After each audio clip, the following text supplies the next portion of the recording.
A graça e a paz a você que nos acompanha e que nos assiste neste canal de Volta à Bíblia.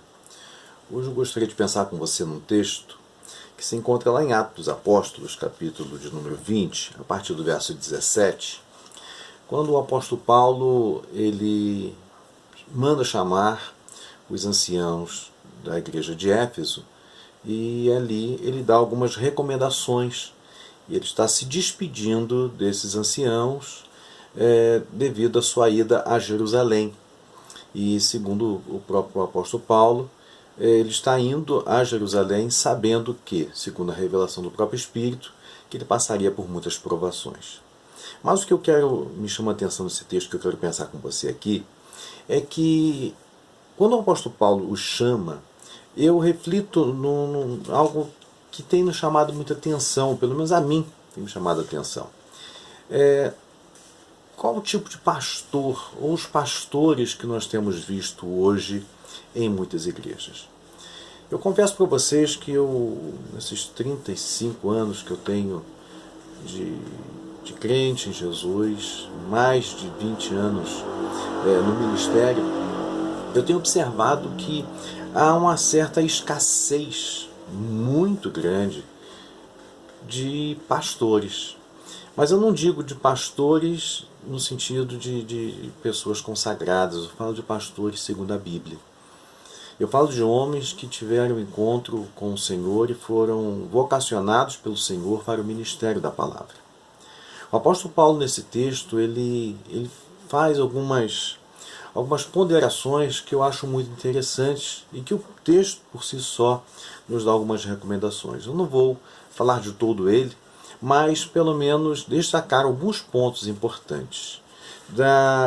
Que o tipo de igreja, ou a igreja, ela precisa de um pastor. Mas qual pastor? Se estamos falando que existe uma escassez de pastor vocacionado, de homens que tenham cuidado para com o rebanho, o apóstolo Paulo, nesse texto, nos mostra algumas características de um verdadeiro pastor, de um homem vocacionado, de uma pessoa temente a Deus, uma pessoa que teve um encontro real com o Senhor e que foi chamado pelo Senhor para o ministério da palavra.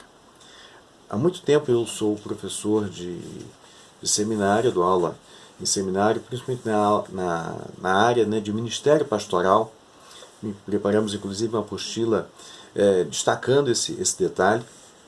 E eu me lembro de um determinado aluno que ele pensou duas vezes se ele realmente tinha ou não sido vocacionado pelo Senhor para o ministério depois da aula, depois daquelas aulas, da ministração daquelas aulas.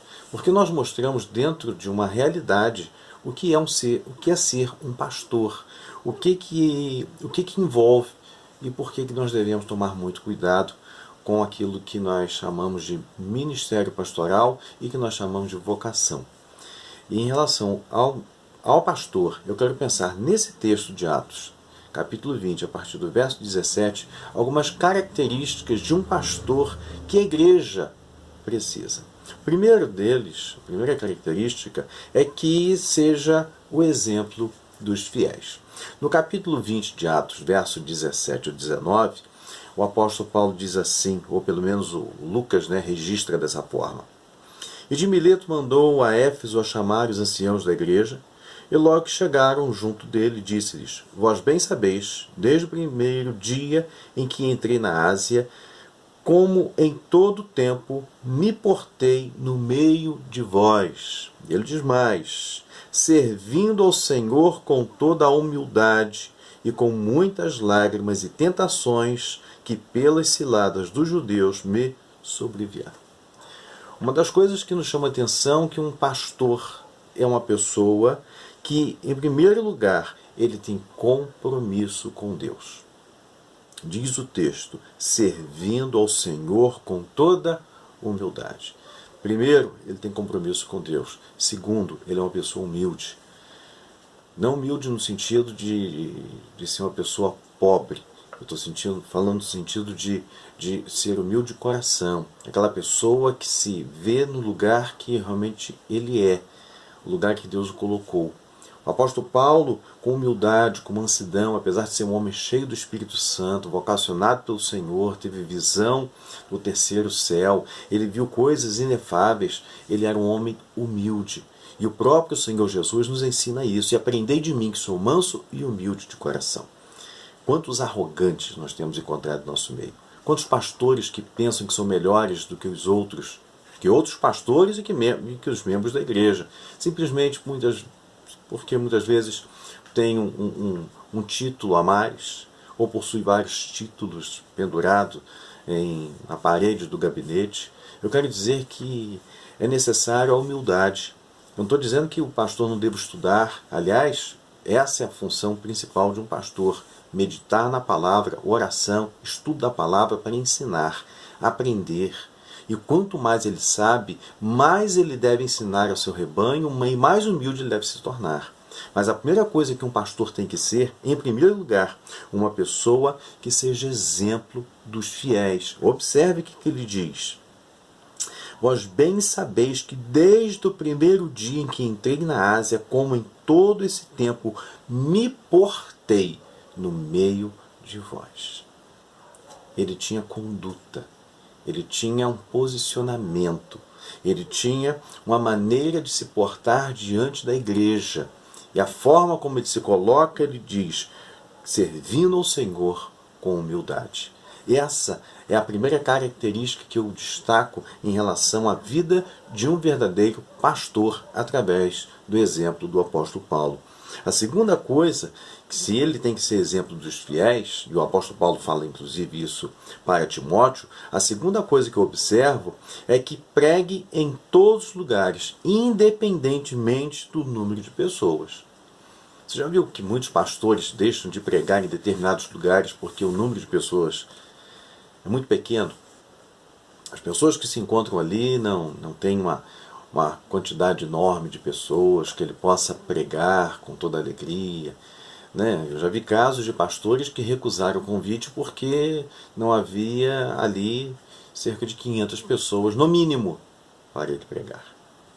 Pessoas que só visam números. Observe o que nos fala os versos 20 e 21 desse texto. Muito interessante. Como nada de útil seja, deixei de vos anunciar e ensinar publicamente e pelas casas, testificando tanto a judeus como a gregos o arrependimento para com Deus e a fé em nosso Senhor Jesus Cristo. É interessante que ele testificava a igreja, mas testificava de onde? De casa, em casa. Ele fazia aquilo que muitos hoje não têm feito, que é pregar em lugares pequenos, para grupos pequenos, ministrando para pessoas que talvez não sejam pessoas de grandes destaques. Hoje as pessoas estão correndo atrás de multidões. A numerologia, né? É o forte hoje, né? É a questão de você querer números. Né? A numerolatria, para ser mais exato, né? O termo usado. É a numerolatria. As pessoas estão hoje viciadas em números. As pessoas querem quantidade. Não estou dizendo que o pastor tenha que viver em função de ter uma igreja pequena. Não é isso que eu estou dizendo. Eu estou dizendo que tem muitos pastores que eles se acham melhores do que os outros pelo número de pessoas que ele pastoreia. E aqui o apóstolo Paulo ele não só pastoreou grandes rebanhos, ele pastoreou pequenos rebanhos, de casa em casa. Sabe, o discipulado, né, que hoje tem sido muito escasso, ou pelo menos em muitas igrejas isso quase não existe, e pastores que não se dedicam a esse tipo de ministério. Uma terceira coisa que nos chama a atenção dentro desse texto é que uma igreja ela precisa de um pastor também que seja guiado pelo Espírito Santo. Há muitos pastores sendo guiados por tudo, menos por Deus. Sendo guiados pela sua vontade, guiados pela sua maneira de pensar, guiados pela sua maneira de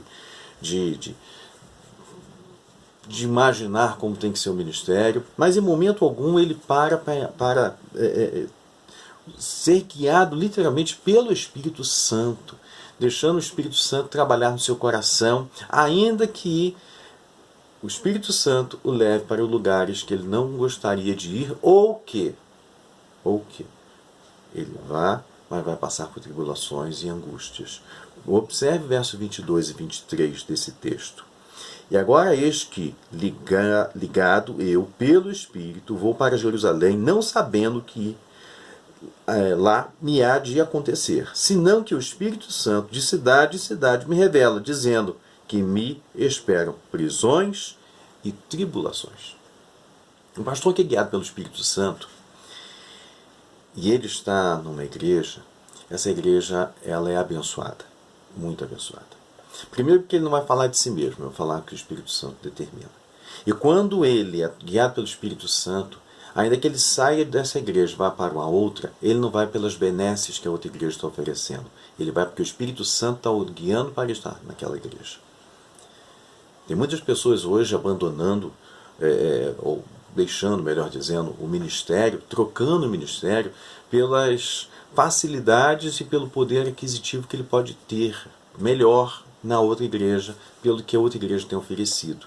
Ele não vai porque o Espírito Santo o direcionou para lá. Muitos têm ido porque financeiramente é mais lucrativo. Porque financeiramente ele vai ter condições de ter uma vida mais tranquila, financeiramente falando. Ainda que para isso ele tenha que se sujeitar ao rebanho. Ainda que para isso ele tenha que se sujeitar às pessoas. Ainda que para isso ele não pregue o verdadeiro evangelho. Ainda que para isso ele tenha que se vender à liderança da igreja. Infelizmente, isso tem acontecido de forma clara em muitos lugares por aí. Homens que deixam o ministério ou trocam de ministério, para ser mais exato, simplesmente porque vai alcançar ou vai receber benefícios maiores. O apóstolo Paulo aqui está indo para Jerusalém, sabendo que será preso, vai passar por tribulações, porque o Espírito Santo está revelando isso a ele em cada cidade que ele passa, mas ele diz, preste bem aqui no que ele está dizendo aqui no verso 22, e agora eis que, ligado eu pelo Espírito, vou para Jerusalém, não sabendo o que de me acontecer, senão o que o Espírito Santo de cidade em cidade me revela, dizendo que me esperam prisões e tribulações. Ele não deixou de ir para Jerusalém, ele foi preso em Jerusalém, ele foi levado cativo para a Itália, tudo isso aconteceu, mas ele, segundo a Bíblia, estava sendo direcionado pelo Espírito Santo. Quando nós somos guiados pelo Espírito Santo, não importa aonde o Senhor nos leve, nós vamos com alegria. Eu lembro com aquele texto quando Filipe está pregando lá em Samaria, e aquele avivamento tremendo acontecendo ali, o Espírito diz para ele, vá para o deserto. E ali, quando estava passando a carruagem, diz, encosta nessa carruagem. E ali havia um homem, um eunuco, mor da rainha de Candace, aquele etíope, ouve o evangelho e é convertido. Quantas pessoas querem largar uma multidão, um grande avivamento para pregar para uma pessoa? Mas quando nós somos guiados pelo Espírito Santo, não há nada que nos impeça. Nós somos levados a fazer a vontade do Senhor. Então a igreja precisa de um pastor que seja guiado pelo Espírito Santo. Uma quarta coisa que nos chama a atenção nesse texto, que a igreja ela precisa de um pastor que esteja ou que seja totalmente compromissado com o reino de Deus. Observe verso 24 e 25 desse texto. Mas de nada faço questão, nem tenho a minha vida por preciosa, contanto que cumpra cabalmente, ou que cumpra com alegria minha carreira e o ministério que recebi do Senhor Jesus para dar testemunho do Evangelho da graça de Deus. E agora eis que eu sei que todos vós, por quem passei pregando o reino de Deus, não vereis mais o meu rosto. Mas preste bem no verso 24.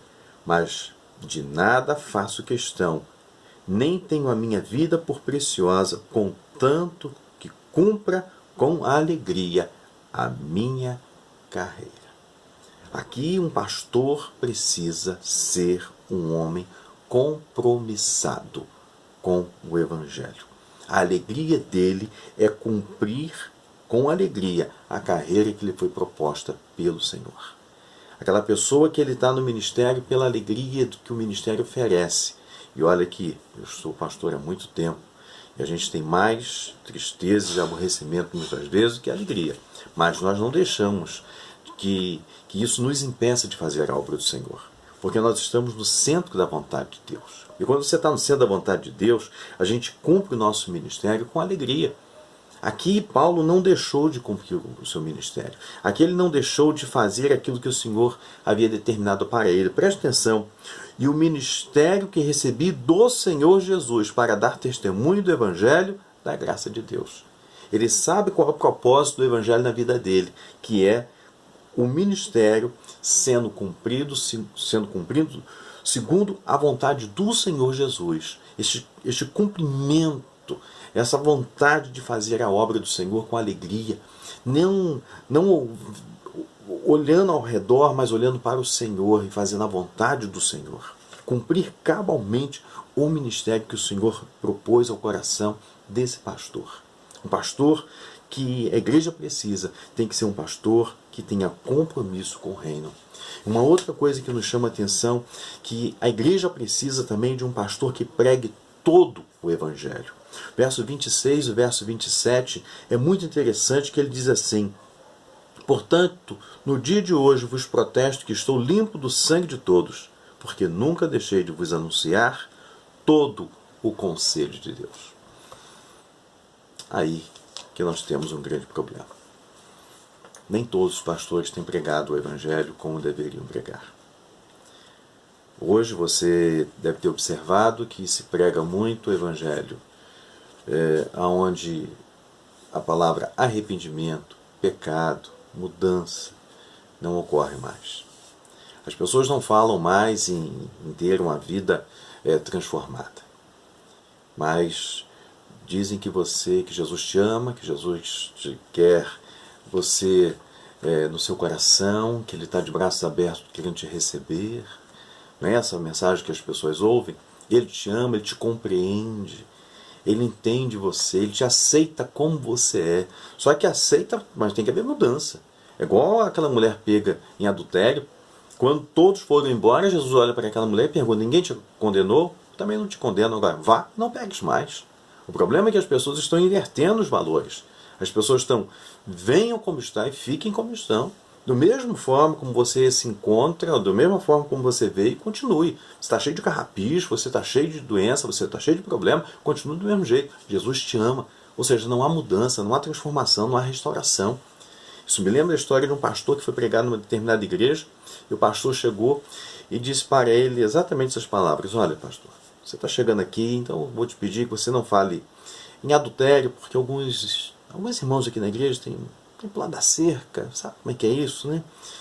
Não fala da minha bebida, porque alguns irmãos aqui costumam beber, tomam uma cervejinha no final do culto às vezes, tomam um vinho, uísque, tem uma vida social, né, regada a bebida alcoólica. Outra coisa que eu vou te pedir é que você não fale também em jogo, porque alguns irmãos aqui na nossa igreja costumam jogar, gostam de uma loteria, jogam de uma mega sena, costumam jogar no jogo do bicho, então não fale em jogo também. O pastor olhou para ele e disse: tá bom. Então eu não posso falar de prostituição, né, de adultério, não posso falar de bebida alcoólica, não posso falar de jogo. Tá ótimo. O pastor toma a palavra, agradece o convite que a igreja havia feito para pregar naquela noite. Ele disse: olha, o pastor me deu algumas recomendações. Ele disse que eu não posso falar aqui em adultério, porque alguns irmãos aqui têm o hábito de pular cerca. Eu pensei que eu estivesse numa igreja, mas estou vendo que eu estou no bordel. Ele também disse que eu também não posso falar em bebida alcoólica, porque muitos irmãos aqui bebem. Eu pensei que eu estivesse numa igreja, mas acho que eu estou vendo que eu estou no botequim. Ele disse também que eu não posso falar em jogo, porque muitos irmãos aqui jogam. Eu pensei que isso aqui fosse uma igreja, mas estou vendo que isso aqui é um cassino.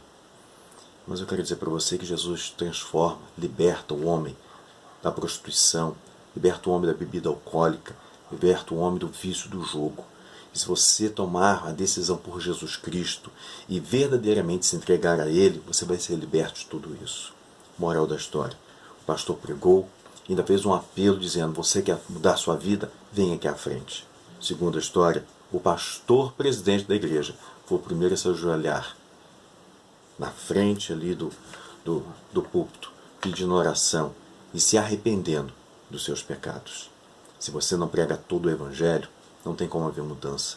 Se você não prega todo o Evangelho, as pessoas cancerosas, que é o câncer do pecado, não será arraigado da vida dessas pessoas. Se você não pregar todo o Evangelho, você vai ter uma igreja talvez muito cheia, mas de gente doente e de gente morta. Por isso que nós temos que tomar muito cuidado. A igreja precisa de pastores que tenham realmente compromisso com a palavra, que pregue todo o Evangelho e não partes do Evangelho. Não só aquilo que agrada as pessoas, mas aquilo que faz diferença no coração dos seus ouvintes. Não é o banco que tem que determinar o que o pastor tem que falar. É o pastor tomado pelo Espírito Santo que tem que saber o que a igreja necessita ouvir. Por isso que nós temos que tomar muito cuidado. Estava lendo um livro agora recente, onde um pastor falou sobre homossexualismo na igreja. E o pastor presidente chamou a atenção desse pastor, dizendo que ele não poderia falar sobre aquilo. Mas à medida que os dois estavam discutindo sobre aquilo, ou conversando sobre esse assunto, chegou uma mulher, uma policial, que estava no culto e disse: Pastor fulano, a sua palavra mexeu muito comigo. Há 20 anos que eu moro com uma mulher. Eu sou lésbica, mas a partir de hoje, pela palavra que o Senhor pregou, pela forma como o Espírito Santo falou no meu coração, eu estou abandonando essa vida promíscua que eu levo. Eu estou recebendo Jesus como meu Salvador pessoal. Eu quero me entregar a Ele. Se a mensagem não fosse pregada de forma correta e todo o Evangelho não é pregado, as pessoas não vão mudar de vida. As pessoas vão continuar no pecado. As pessoas vão continuar, infelizmente, mortas e achando que estão vivas, indo para o céu. Por isso que um pastor precisa se enquadrar dentro daquilo que o apóstolo Paulo está dizendo aqui. A igreja precisa de um pastor que seja exemplo dos fiéis, que pregue todo o Evangelho, que seja guiado pelo Espírito Santo o tempo todo, que esteja totalmente compromissado com o reino de Deus e que não se venda em momento algum, mas que tenha compromisso com Deus. Pense nisso e observe se o seu pastor é uma pessoa que se enquadra dentro desse texto que o apóstolo Paulo está nos falando. Pense nisso e que Deus te abençoe, rica e abundantemente.